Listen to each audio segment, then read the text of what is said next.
બેટા બધા આવી ગયા બાળકો? હા દાદા, બધા આવી ગયા. હવે બોલો, તમે શું બોલતા હતા? જે રીતે તમે અહીંયા કચરો ફેંક્યો છે અને આવતા જતા લોકો પણ અહીંયા જેમ તેમ કચરો ફેંકે છે, એ જોતાં એવું લાગે છે કે આવનારા દિવસોમાં કદાચ આ બગીચો જોવા નહીં મળે. તમને એવું લાગતું હશે કે આ દાદા આવી કેમ વાત કરે છે, પણ આ સત્ય છે. આપણે પ્રકૃતિને જાળવવી પડશે, નહીંતર આ બગીચો, આ સુંદરતા ફરી જોવા નહીં મળે.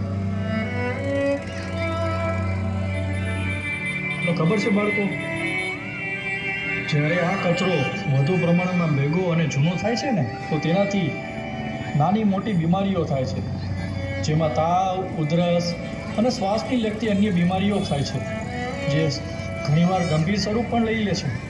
આ જે સૂકો અને ભીનો કચરો એક સાથે આપણે નાખીએ છીએ ને, એનાથી જીવજંતુઓ અને મચ્છરોનું ઉત્પન્ન થાય છે.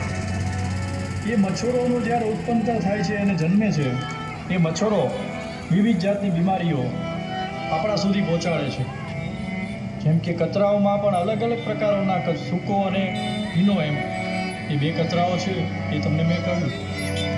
તો સૂકા કચરામાં પ્લાસ્ટિકની થેલી, જેને આપણે જબલા કહીએ છીએ, પછી કાગળની પસ્તીઓ, પડીકાના જબલા, વેફર્સના ને એના જે આવે છે વેફર્સ, બિસ્કિટના પડીકા હોય છે, પસ્તીઓ, પાણીની ખાલી પડેલી બોટલો, આ વગેરે જે છે એ બધા સૂકા કચરામાં આવે છે. જ્યારે ભીના કચરામાં શાકભાજીનો કચરો, જે વધેલી શાકભાજીઓને જે આપણે છોડને વધે છે એ ફેંકીએ છીએ, એ પણ આપણે ભીના કચરામાં જ નાખવો જોઈએ.